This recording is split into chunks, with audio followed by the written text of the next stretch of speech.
জলটা কমে এসছে, এবার এগুলোকে মেরে মেরে এইভাবে গলিয়ে দিতে হবে। সমানে এটাকে মেরে মেরে যতটা পারবেন গলিয়ে দেবেন, রসটাকে শুকিয়ে নেবেন। তার জন্য আঁচটাকে কিন্তু কমিয়ে দিতে হবে। আঁচটা আমি কমিয়ে দিলাম, একটু সিদ্ধ মতো হয়ে জলটা ভালো মতো কমে যাক।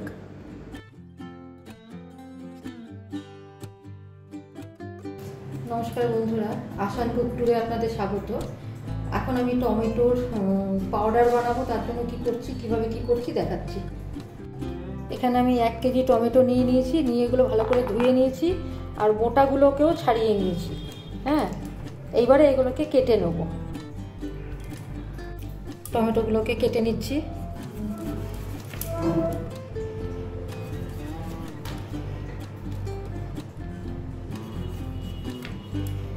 এইভাবে সব কেটে নেব, আরও ছোট করে দিলে ভালো হয়। ছোট বড় যেভাবেই হোক, মানে 8 ভাগ, এইভাবে 8 ভাগ করে কেটে নিচ্ছি। একেবারে কড়াতে দিয়ে রেখে দিচ্ছি।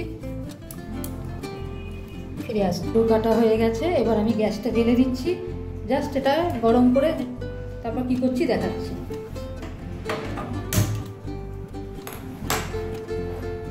ফিরে আসছি কিছুক্ষণ পরে। টমেটো থেকে জল বেরিয়ে গেছে। এবার কিন্তু আমি যাতে কোনো রকম নষ্ট ভবিষ্যতে না হয় তার জন্য আমি একটু ব্যবস্থা করব, দেখাচ্ছি। একটা জল বেরিয়ে গেছে, আরও যাতে জল বেরোয় সেই জন্য একটু আমি নুন দিয়ে দিচ্ছি। এতে সামান্য নুন দিয়ে দিলাম। নুন দিয়ে দিলে কিন্তু জল আরও বেশি বেরিয়ে যাবে।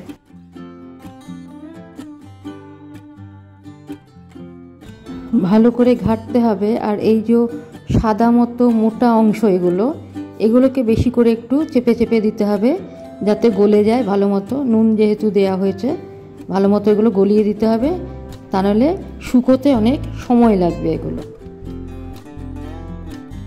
এখন টমেটোর দাম কমেছে, সেই জন্য যতটা পাচ্ছি করে নিচ্ছি। মানে সারা বছরের জন্য, এরপরে তো ধরুন 80 টাকা 90 টাকা কেজি হয়ে যাবে টমেটো।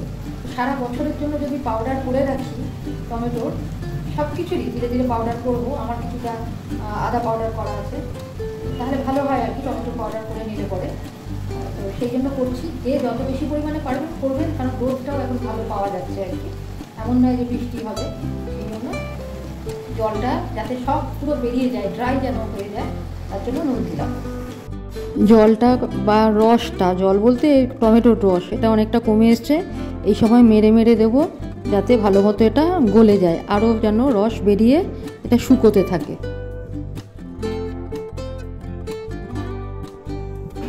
আঁচটা কমিয়ে দিলাম। এবার এটা একটু সিদ্ধ মতো হয়ে আরও শুকিয়ে যাক।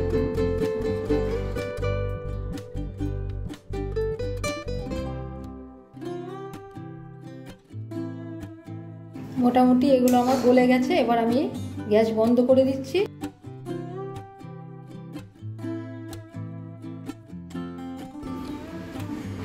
এবার এই একটা বড় থালাতে এটা ঢেলে দিচ্ছি। এতে কিন্তু আমি কোনো তেল কিচ্ছু মাখাচ্ছি না থালাতে। হ্যাঁ, জাস্ট টমেটোটা সিদ্ধটা আমি এতে ঢেলে দেবো। ঢেলে তারপরে একদম প্লেন করে দেবো। এবার এটা চারিদিকে সমান করে ছড়িয়ে দেবো। ব্যাস, এবার এটা আমি রোদে দিয়ে দেবো শুকানোর জন্য। রোদে দিয়ে দিয়েছি এগুলো। প্রথম দিন তো ভালো, মানে রোদে দিতেই হবে, ভালো মতো রোদ আছে এখন এখানে, তবে বেশিক্ষণ রোদটা আমার থাকে না।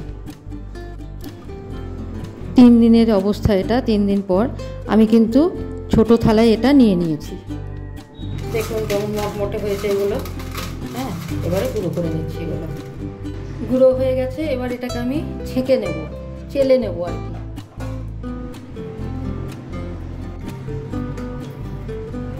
চেলে নিচ্ছি। এগুলো উপরে রইলো, এগুলো আবার একটু চেলে নিতে হবে। এগুলো আবার চেলে নিচ্ছি।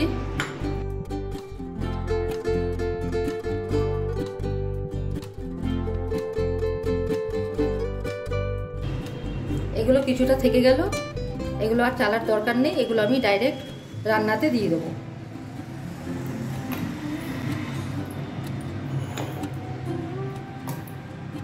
তাহলে আমার টমেটো পাউডার রেডি। এইভাবে সহজেই টমেটো পাউডার বানিয়ে নেবেন। তো আজকের মতো এখানে রাখছি। আরেকটা কথা, এটা কিন্তু আমার শুকোতে 3 দিন সময় লাগলো, ঠিক আছে?